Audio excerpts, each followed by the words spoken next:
Buenas tardes a todos, a todas. Muchas gracias por estar aquí, en especial a nuestros dos invitados, a Queco y a Carlos Portela. Bienvenidos a la Semana Negra. Son... Primero un guionista, por favor, siempre. Pues entonces al revés. Yo pensaba que tú eras el guionista. No, en serio, que es un lujo tener aquí a dos autores como ellos, dos auténticos clásicos, dos veteranos que llevan haciendo cómics desde prácticamente el boom del cómic de los 80 o de los 90. Desde que lo inventaron. Pues eso, el boom del cómic. Entonces, guionista primero, ¿no? Bien. Que si no me riñes. No, muy brevemente, muy brevemente, capítulo semblanza, y es decir, que Carlos Portela, que es siempre escribiendo con dibujantes de primera fila, pues ha hecho cosas muy dispares y todas igualmente interesantes, desde cómic independiente o alternativo, proyectos absolutamente personales como La Mala Pena, Gorka o Impresiones de la Isla. Se ha internado también en el tema del álbum franco-belga con Los Heresiarcas, en la novela gráfica con La Cuenta Atrás, y bueno, con dibujantes, como digo, de lo más variado y de lo más granado. Sequeiros, San Julián, Fernando Iglesias, Das Pastoras.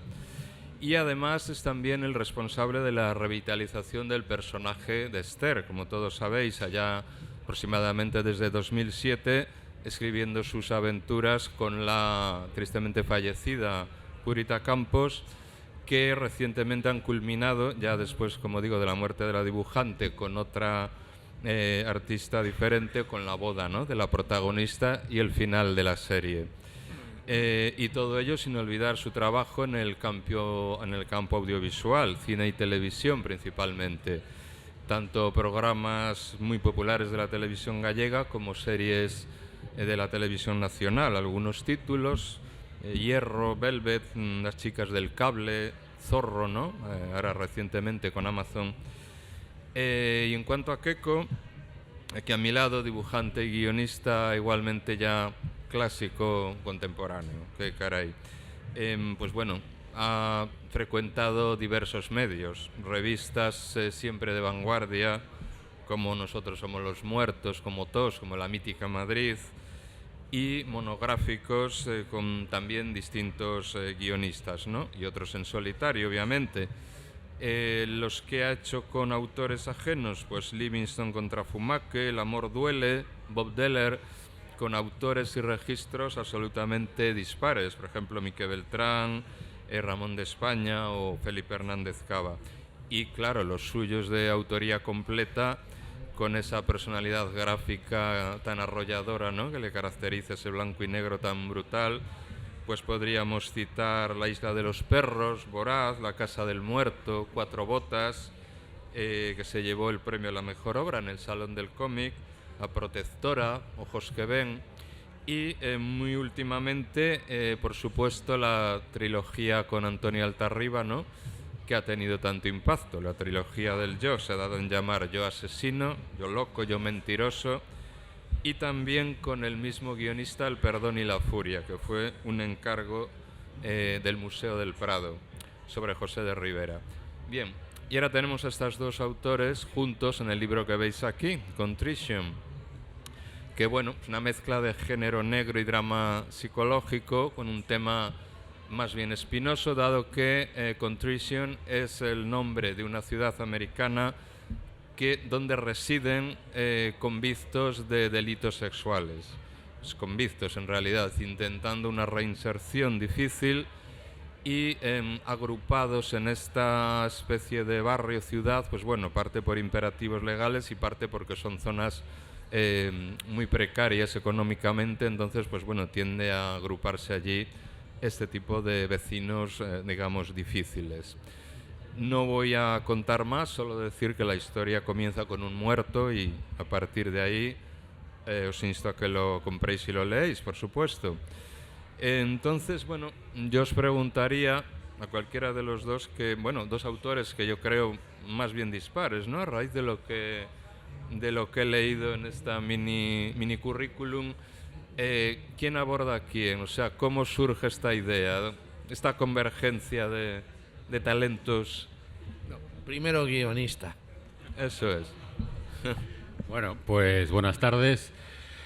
Bueno, la cosa surge, primero, bueno, yo seguía a Keiko desde hacía muchísimos años, o sea, al margen de que colaborásemos juntos, yo era lector de Keiko desde los años 80, desde el Madrid, y la primera vez que lo conozco es porque yo, además de mi actividad como guionista y crítico durante una serie de años, organizaba con Miguel Ángel Prado el Salón Viñetas desde el Atlántico, al que vino Keiko como invitado.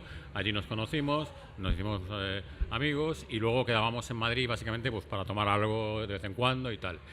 Pasados varios años, llega justo a empezar la pandemia y bueno, yo una noche de estas, tarde-noche de alcohol y amistad, pues digo, venga, me atrevo. Y le digo, oye, tengo una historia que a lo mejor él estaba haciendo en ese momento, Yo mentiroso, exacto. Y en ese día en cuestión me dijo, es que es muy tarde, llevamos mucho, me lo cuentas otro día. Y digo, bueno, pues nada, hasta aquí y tal. Total, que llega la pandemia y el día que nos dejan movernos, yo me iba a ir a Galicia y quedo con él y con su mujer. Y ese día de repente me dice, bueno, cuéntame la historia. Me cogió completamente desprevenido y allí, pues entre tintos de verano y tal, le conté la historia y que ya siga él. Bueno, tintos de verano que toma él. Yo bebo, yo soy un bebedor serio.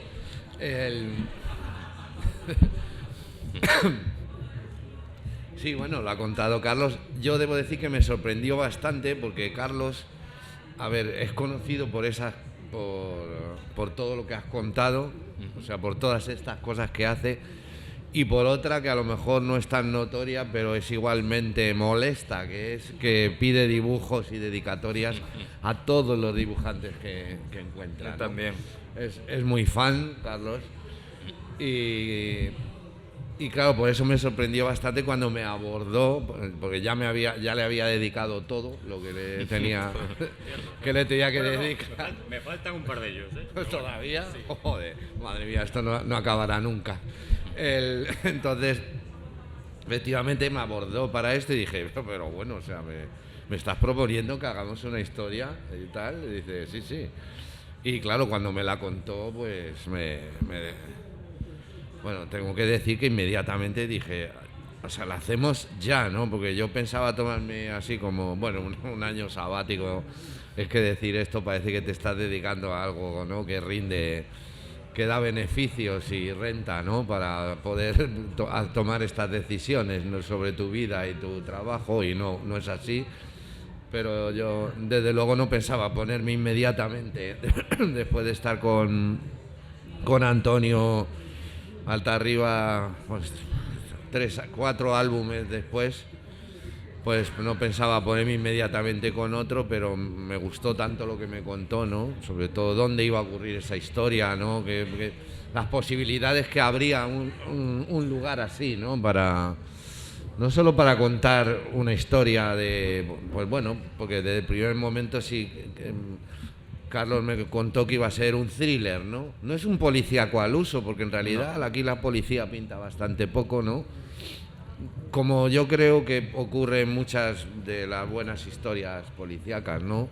Que conocemos, en la que los policías son, digamos, una excusa, o la investigación criminal es una excusa para contar otras cosas y hablar de la sociedad, en este caso, pues hablar de un problema como es el de los abusos a menores, ¿no? ¿Y qué hacemos con estas personas que cometen estos delitos? Los americanos lo tienen claro, es convertirlos en parias y en personas que no pueden convivir con otras, y entonces tienen esta especie de solución así como caritativa, que es apartarlos en un asentamiento ahí en medio de un cañaveral, o sea, en medio de la nada. Hay otros, Carlos los conoce mejor, ¿no? O estuve investigando, pero este quizás es el más rotundo en esto, en su aislamiento, en su radicalidad, en el trato a estas personas. Y nosotros, pues bueno, queríamos contar ahí una historia, ¿no? Que fuera además una historia pues que tuviera intriga, que tuviera... pues esto no, o sea, no, lo nuestro no pretende ser un ensayo sino que es una historia de género que tiene un trasfondo, desde luego. Sí, yo esto veo que se adapta más que menos bastante bien a la trayectoria de Keiko visual, porque es bastante inquietante, ¿no? Porque las sombras, el tipo de juego de luces, de personajes, pero quizá no tanto a la de Carlos, ¿no? Es decir, el guionista se ha adaptado un poco a las virtudes del dibujante aquí. Bueno, no exactamente. Ten en cuenta que, claro, es que... ¿Es tu faceta oscura? No, es que yo, claro, yo en audiovisual sí he hecho mucho thriller y he hecho... De hecho, la primera serie que se hizo de narcotráfico en Galicia, la primera T-Movie la escribí yo, y la primera serie también la escribí y la creé yo. Entonces, claro, estos son cosas que la gente normalmente, cuando citan, hablan todo el mundo de Velvet, de las chicas del cable, de colección, y de la parte, digamos, más de series para público femenino, pero no sé por qué, se obvia Bajo Sospecha, se obvia todos los thrillers que he hecho, salvo Hierro, nadie los nombra. Entonces, claro, yo sí que estaba familiarizado con el género y sobre todo más con el tema del narcotráfico y demás, pero sí, era un género que conocía mucho. Además, de hecho, Matalobos tuve 3 años escribiéndola y funcionó muy bien. Sí, es que te estás refiriendo a tu faceta audiovisual, claro, quizá el público de cómic sí. A veces no lo asocia. Sí. Y Keiko, esa estética tuya que, bueno, es todavía aquí más fría, ¿no? Si cabe, ese blanco y negro tan rotundo, es un realismo casi documental, ¿no? Esto es a propósito, quiero decir, para provocar un distanciamiento, una objetividad, para evitar la empatía, quizá, con ese tipo de personajes tan... Bueno, yo pienso que es para hacer un poco creíble pues es una historia que cuando la planteas, ¿no? y le cuentas a alguien, de hecho me pasó a mí cuando me lo contó Carlos, le planteas a alguien la existencia de este lugar, la primera reacción de cualquiera es ¿en serio? O sea, ¿existe? Y tal, cuando les dices que sí, que existe, pues... Bueno, cuando les dices que estás en Estados Unidos y concretamente en el estado de Florida, puede pasar cualquier cosa, o sea, yo que sé, que un cocodrilo sea gobernador o cosas, ¿no?, absolutamente disparatadas. De hecho, si vosotros buscáis en internet Florida Man, o sea, ponéis solamente Florida Man, o sea, esperaos, es un festival del humor, del horror, de las cosas más extrañas que puedan pasar en un país tan grande y tan loco como es Estados Unidos, ¿no? Entonces, bueno, pues la idea era hacerlo creíble, ¿no? Y hacerlo creíble, pues efectivamente es hacer un trabajo serio de documentación y sí, lo más realista posible, ¿no? Porque yo pienso que el realismo, efectivamente, como dices tú, ayuda también un poco a plantear temas también con suficiente distanciamiento, ¿no? Porque lo planteas, vamos a hablar si existe la objetividad en el arte, claro, o en la narración. Intentamos acercarnos lo más posible a ella. Yo por lo menos entiendo que es de esta manera, ¿no? De una manera más realista, aunque sé que la objetividad y lo que nosotros hemos querido con esta historia, que es plantear preguntas más que ofrecer respuestas, pues es sí, para ponérselo al lector, ¿no?, de una manera que yo creo que lo pueda entender y aceptar, ¿no? Porque ya te digo que así en principio incluso es algo bastante difícil de aceptar, ¿no? Es difícil, sí. Bueno, antes he dicho blanco y negro rotundo, pero también utilizas bastante los grises. Yo creo que eso también es intencionado, ¿no, Carlos? Quiero decir que hay muchas zonas grises, que no todo es tan evidente, como decir los delincuentes sexuales son repugnantes. Bueno, quiero decir, son víctimas, son seres que no pueden controlar su naturaleza, ¿no? Es un poco eso, quiero decir, no es igual, por ejemplo, un pedófilo que un pederasta, hay una diferencia. Sí, de hecho aquí es más bien pedófilos, son, digamos, delincuentes de perfil bajo, que son los que pueden salir de la cárcel. Sí. Y bueno, es ese territorio gris que una vez han cumplido condena, es qué haces con ellos, ¿no? Entonces, yo cuando descubrí que existía este sitio, lo que empecé a preguntarme es, bueno, ¿cómo sería vivir allí? Había un libro de fotografías sobre el sitio, que fue también lo que a mí me llevó a descubrir este sitio. Luego la legislación sobre el tema en Estados Unidos, en concreto en Florida, que era la más restrictiva. Y luego, bueno, pues a partir de ahí me surgieron un montón de preguntas y el libro sirvió un poco para hablar de esto, ¿no? De si existía realmente una posibilidad de redención, porque esta gente Claro, Claro, cuando está en la cárcel se comporta muy bien porque su objeto de deseo no está a su alcance. Sin embargo, cuando salen sí que tienen un alto índice de reincidencia, pero tampoco es el 100%. Y sin embargo, bueno, como plantea la protagonista de la historia, Marcia, en un momento determinado dice: yo puedo tener a un ex asesino viviendo conmigo y no lo sé, o sea, claro, de vecino. Sin embargo, esta gente le obligan a no solo a poner un cartel delante de su casa, sino a contárselo a todos los vecinos. Entonces, esto te genera muchas preguntas, ¿no?, sobre qué hacer, qué hacemos con ellos, realmente si vale la pena dejarlos salir o no. Y luego, bueno, lo que dice Keiko, ¿no? Yo no sé si ya por una deformación profesional o porque soy gallego, yo me planteo los puntos de vista y lo que me planteo son más preguntas que otra cosa. Y entonces empecé a pensar también, a la hora de estructurar la historia, distintos puntos de vista de cómo se ve esto desde distintos lados, ¿no? Desde el lado de la policía, desde el lado que alguien que lo está investigando, desde el que lo ha sufrido, desde la familia del que lo ha sufrido, desde la propia persona, y bueno, y a partir de ahí se construyó la historia. De hecho, hay un capítulo que cuando yo le mandaba el guión a Keiko me decía, esto, que es el capítulo 3, me decía, esto parece una obra de teatro de San Shepard, porque básicamente son dos personas en un motel hablando, o sea, no...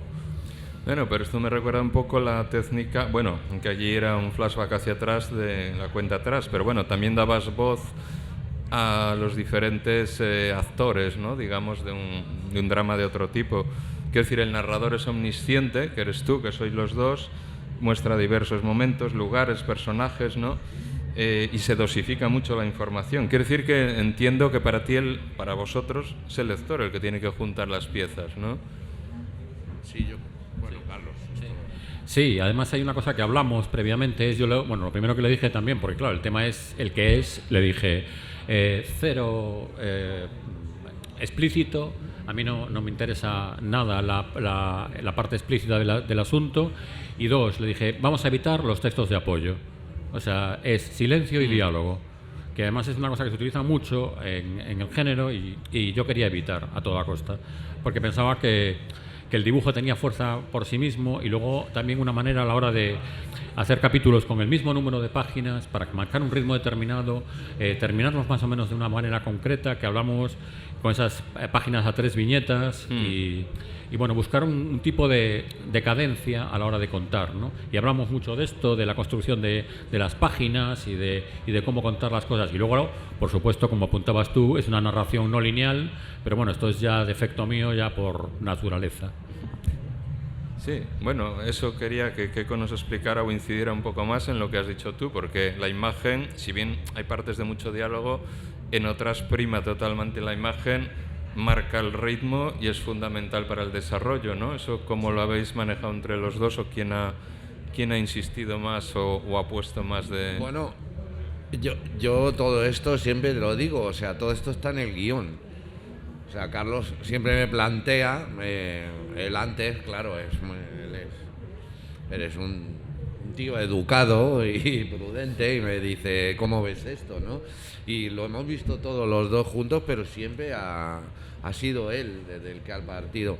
Por ejemplo, todo este ritmo que tiene, antes cuando estaba hablando Marcelo, estábamos en la charla de él y hablaba de la narración y tal, y hablaba de la música brasileña. Yo estoy muy de acuerdo con él en que el ritmo es fundamental en cualquier cosa que hagas en la vida, o sea, andar por la calle, ¿no? Andar, mirar, todo necesita un ritmo y un tiempo, ¿no? Y aquí hay un ritmo que ha venido muy marcado. Esto fue una idea de Carlos que a mí me gustó mucho, por estos finales de cada capítulo se abrochan con viñetas, unas viñetas así alargadas. Esto lo puedo mostrar, yo creo, ¿no? Bueno, a modo de coda de cada uno de los episodios tenemos ahí 3 viñetas que son como un remanso, ¿no? En las que 3 viñetas mudas en las que el ritmo se ralentiza y vamos preparando al lector para que sabe que vamos a pasar a otro momento de la melodía, ¿no? De la música. Para mí es que es verdad que en el cómic también pasa, en el cine, ¿no? Que tienen un ritmo musical. Quizá en el cómic es el lector el que un poco lo impone con su forma de leer. En el cine le viene más impuesto, ¿verdad? Viene más impuesto porque las imágenes no se pueden detener, ¿no? A voluntad a voluntad del espectador. Sin embargo, el lector del cómic sí que puede marcarse su propio ritmo de lectura, ¿no? Y darle un poco a la historia como quiere él que se la cuente, ¿no? Que como contársela. Y en eso, bueno, yo creo que Carlos tiene una maestría también, ¿no? En darle esas indicaciones, en dar esas indicaciones de tiempo, ¿no? Ajá.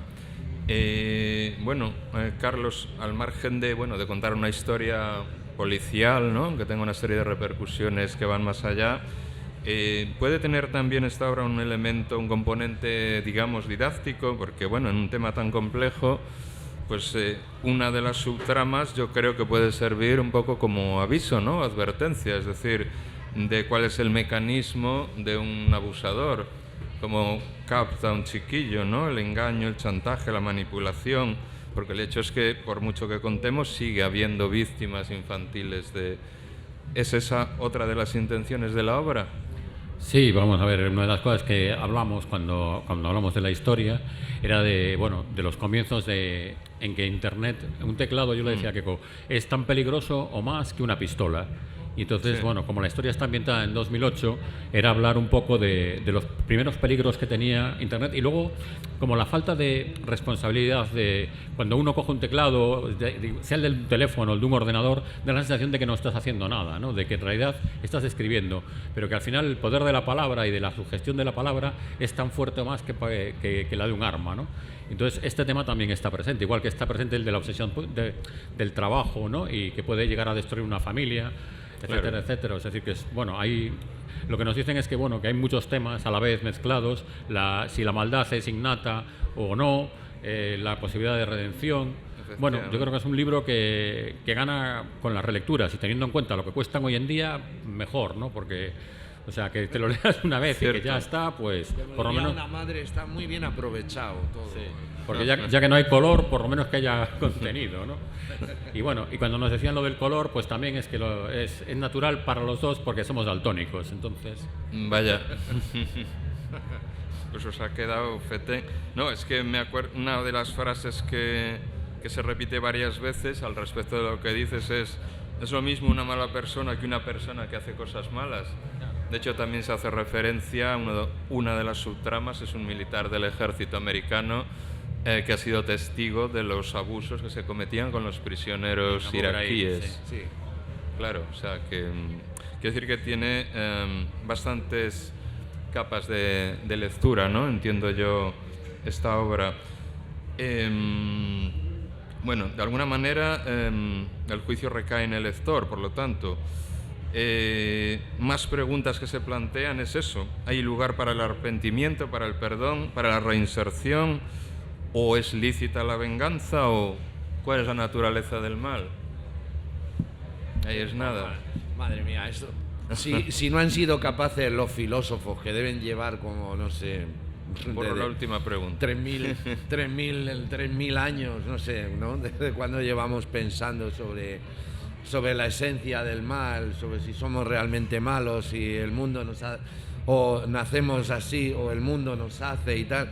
Son preguntas a las que, ya te digo, llevamos miles de años dándoles vueltas y a las que para mí no hay todavía una respuesta, y el que la tenga, pues oye, yo por lo menos no la he leído, ¿no? Tampoco lo leo todo, ¿vale? Y menos la filosofía, que es un poco aburrida. Pero nosotros un poco pues volvemos a insistir, ¿no? En estas preguntas, porque yo creo que siguen teniendo vigencia, ¿no? O sea, vivimos en un mundo cada vez más complejo, ¿no? En el que, como ha dicho Carlos, podemos ejercer el mal, ¿no? Ya a distancia, ¿no? O sea, simplemente manipulando un teclado, ¿no? O sea, ante este tipo nuevo de delitos hemos enfrentado ya y tenemos ya incluso cuerpos policiales, ¿no? Por ejemplo, tenemos una sección, ¿no? Informática, delitos informáticos. De delitos telemáticos, ¿no? De la Guardia Civil, de la Policía Nacional, ¿no? O sea que cada día este mundo es más complicado, ¿no? Y encontrar las respuestas es más difícil, porque a la vez pretendemos ser más humanos y comprenderlo todo y no podemos, y cada vez se está polarizando más todo, ¿no? O sea, tanto los que dirán, a estos tíos se lo merecen, pues eso, cortarles los huevos o meterlos en una prisión hasta que se pudran. Y luego habrá otros que piensan que la cárcel debería tener una misión, ¿no? Que es reinsertar a las personas. Si no, ¿qué hacemos? ¿Los tratamos? Son simplemente enfermos y por tanto lo único que podemos darles es medicina o hostias. No sé cuál es la solución. Nosotros desde luego no la tenemos. Sí, desde luego se tocan muchos temas y este es uno de ellos y son de plena actualidad, ¿no? Es decir, hoy en día hay, pues yo qué sé, convictos de terrorismo, de asesinato, han cumplido su pena, son ciudadanos normales y corrientes, habrá quien le parezca bien, quien le parezca mal. También tocáis temas más de refilón, pero otros interesantes como la violencia de género, con todo lo que implica, porque es comparable, ¿no? El seguimiento y el control adecuado de los acusados, porque si no, o sea, de los exconvictos no es muy efectivo, ¿no? Si esto de las pulseras y el alejamiento no se lleva a cabo. Y luego, pues bueno, por las mismas, todo este entramado de personajes que interactúan, creo que hacen de la obra una trama muy rica, ¿no? Que no solo es el seguimiento de ese crimen presunto o accidente que no vamos a desvelar, sino que, bueno, aparece también el periodista, sheriff, una fotógrafa, un predicador, distintos convictos, y detrás del género negro, como todo buen género negro, pues hay un gran contenido social. Otros temas, pues los que hemos dicho, los intereses mediáticos, la conciliación familiar de la mujer, la discriminación en ese sentido, el bullying escolar, ¿no? Quiero decir que es una obra muy completa, en definitiva. Vamos a ver, por 25 euros no podéis tener más contenido. Sí. Ya hay que decirlo así. Se aprovecha todo. Claro. Y hoy una firma, además, o sea, que ya, ¿qué más se puede pedir? Efectivamente. Sí, bueno, decir que ahora mismito que terminemos, ahí atrás podéis comprar el libro y los autores os lo van a dedicar. Y Keiko os dará un abrazo. Bueno, a ver. Eso es lo más importante, sí. Pero pidiendo permiso primero, que ahora está la cosa muy complicada. Sí, sí, con nada los de abrazos y también el contacto físico, efectivamente. Sí. Permiso para abrazar. Ahí estamos. Pues bueno, poco más que esta pregunta tan original que se hace siempre, que es la de los proyectos, ¿no? Juntos o por separado, ¿tenéis más ideas o en qué estáis? Pues cuéntale tú, el guionista. Pues sí, estamos ya preparando otra historia con la misma protagonista, con Marcia Harris, ambientada también en Florida. La periodista. Sí, pero 10 años después de lo que ocurre en Contrition. ¿Y va a tener que ver con esta trama? No, nada, vamos a ver, no tiene que ver con el mismo tema, pero sí es la misma localidad, hay varios personajes que vuelven a aparecer, pero eso, 10 años después, y el tema es otro, completamente distinto. O sea que, bueno, suena bien. Lo hemos dicho ya alguna vez, ¿no? Sí, podemos sí, decirlo. son los tiroteos en los institutos. Ajá. O sea que obviamente vais a hacer entre pero eso los dos, eso es el claro. arranque de la historia, nada más. Uh-huh. O sea, las primeras páginas es el tiroteo. Bien, seguramente tendrán muchísimas capas más de lectura, igual que esta. ¿Y tú, Keiko? Bueno, aparte de esto, ¿no te da para más el tiempo? A ver, es que el problema de hacer TVOs es que prácticamente no te deja hacer otra cosa, ¿no? Entonces, bueno, a mí no me importaría, ¿no? Lo que pasa que también hay que pagar facturas y tal, y vamos haciendo pues muchas cosas que salen, ¿no? Sí. Me han propuesto hacer ya estas cosas que te hacen sentir mayor ya. Está aquí el maestro José Muñoz y he visto que le han reeditado a Laxiner un tomo así, y a mí me han propuesto ya hacer uno de estos. Caray. O sea, que recopile ya también, tus ¿no? obras Para que me completas. hagan sentir mayor y que tengo una carrera y una trayectoria. Lo tienes. Como Bueno, así es. por supuesto, nada equiparable. ¿Quién me iba a decir a mí que iba a estar dando una charla en Gijón y iba a estar el maestro José Muñoz aquí? Esto es increíble, pero para los dos. O sea, ¿Quién me lo iba a decir a mí? Gracias, José. Efectivamente. Pues Así que esto, bueno, ahí estamos, siempre con esta mierda de los tebeos. Esta cosa que nos gusta aquí a nosotros, pues os esperamos aquí para ver todos esos resultados de estos proyectos o cualquier otro, por supuesto, juntos o por separado. A mí me gustaría decir una cosa, que probablemente nosotros no estaríamos aquí, este libro no existiría si no hubiera existido Alex Sinner.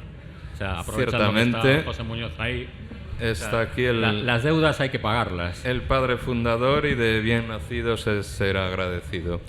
Entonces, pues bueno, insisto en que si compráis el volumen tendréis, pues eso, firmas, dedicatorias, abrazos a discreción y seguramente un gran placer intelectual disfrutándolo. Muchas gracias por estar aquí y gracias a los autores. Gracias, Jesús. Muchas gracias.